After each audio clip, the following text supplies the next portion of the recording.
Okay, here we are, the second day of the one and only Ivan.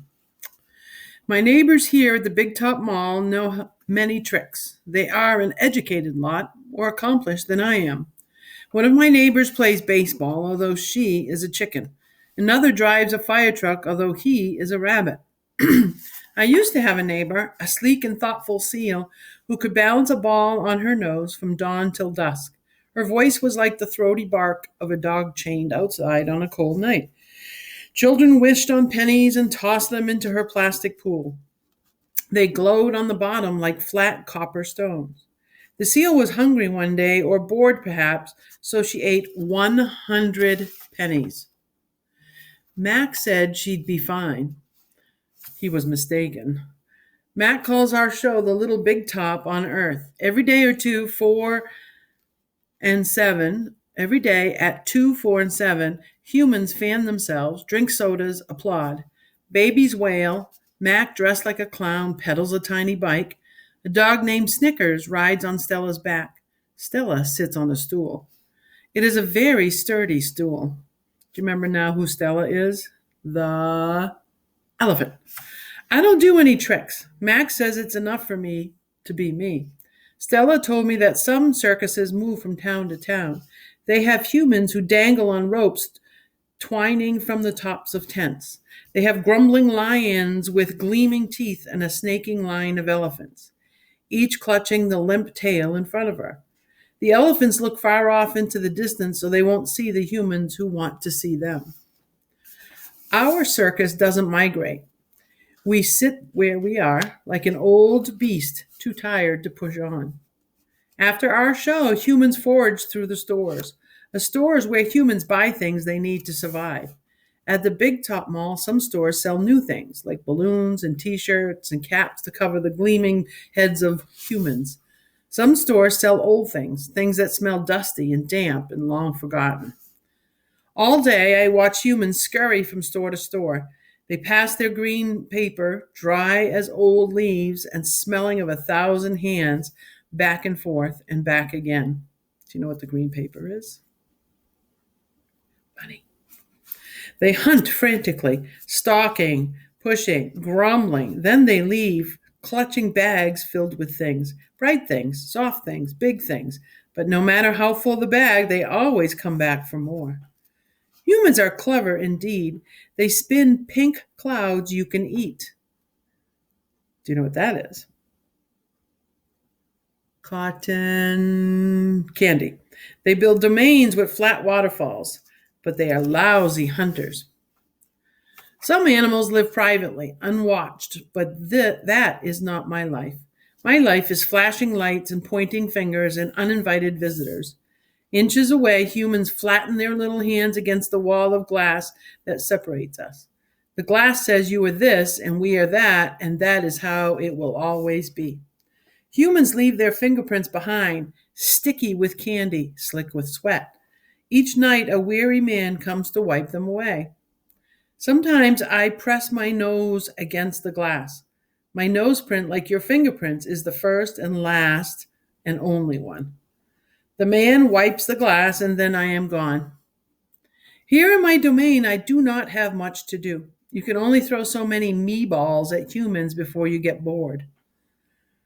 A me ball is made by rolling up dung until it's the size of a small apple, then letting it dry. I always keep a few on hand. For some reason, my visitors never seem to carry any. In my domain, I have a tire swing, a baseball, a tiny plastic pool filled with dirty water, and even an old TV. I have a stuffed toy gorilla, too. Julia, the daughter of the weary man who cleans the mall each night, gave it to me. The gorilla has empty eyes and floppy limbs, but I sleep with it every night. I call it Not Tag. Tag was my twin sister's name. Julia is 10 years old. She has hair like black glass and a wide half-moon smile. She and I have a lot in common. We are both great apes, and we are both artists. It was Julia who gave me my first crayon, a stubby blue one, slipped through the broken spot in my glass along with a folded piece of paper. I knew what to do with it. I'd watched Julia draw. When I dragged the crayon across the paper, it left a trail in its wake like a slithering blue snake. Julia's drawings are wild with color and movement. She draws things that aren't real, clouds that smile and cars that swim. She draws until her crayons break and her paper rips. Her pictures are like pieces of a dream. I can't draw dreamy pictures. I never remember my dreams, although I sometimes awaken with my fists clenched and my heart hammering. My drawings seem pale and timid next to Julia's. She draws the ideas in her head. I draw the things in my cage, simple items that fill my days: an apple core, a banana peel, a candy wrapper. I often eat my subjects before I draw them. But even though I draw the same things over and over again, I never get bored with my art. When I'm drawing, that's all I think about. I don't think about where I am, about yesterday or tomorrow. I just move my crayons across the paper. Humans don't always seem to recognize what I've drawn. They squint, cock their heads, murmur. I'll draw a banana, a perfectly lovely banana, and they'll say, "It's a yellow airplane," or "It's a duck without wings." That's all right. I'm not drawing for them. I'm drawing for me. Max soon realized that people will pay for a picture made by a gorilla, even if they don't know what it is. Now I draw every day. My works sell for $20 a piece, 25 with a frame, at the gift shop near my domain. If I get tired and need a break, I eat my crayons. I think I've always been an artist. Even as a baby, still clinging to my mother, I had an artist's eye. I saw shapes in the clouds and sculptures in the tumbled stones at the bottom of the stream. I grabbed at colors: the crimson flower just out of reach, the ebony bird streaking past.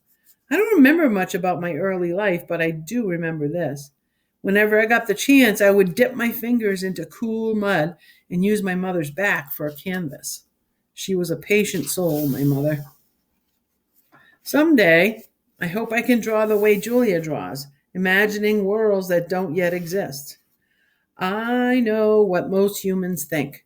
They think gorillas don't have imaginations. They think we don't remember our past or ponder our future. Come to think of it, I suppose they have a point.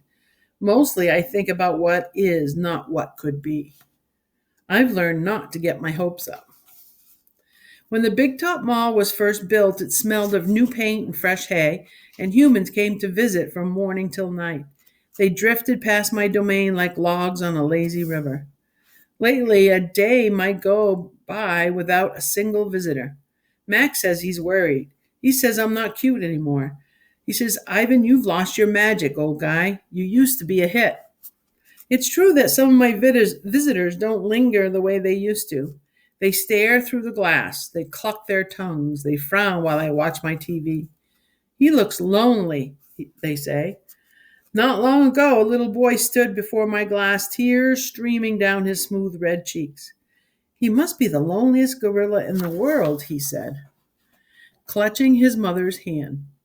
At times like that, I wish humans could understand me the way I can understand them.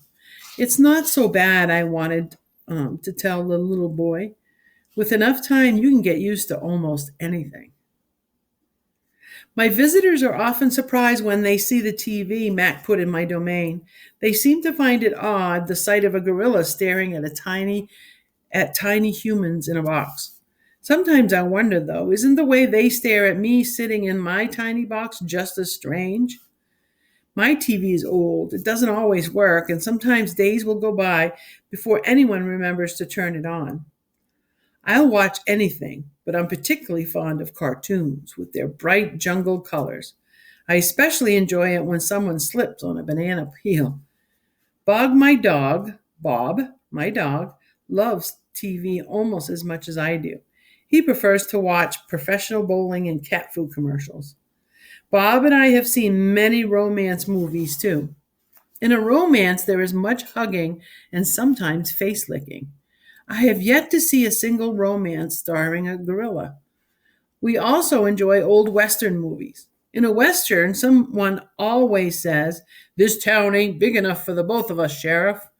In a Western, you can tell who the good guys are and who the bad guys are. and the good guys always win. Bob says westerns are nothing like real life. Okay, that's for today.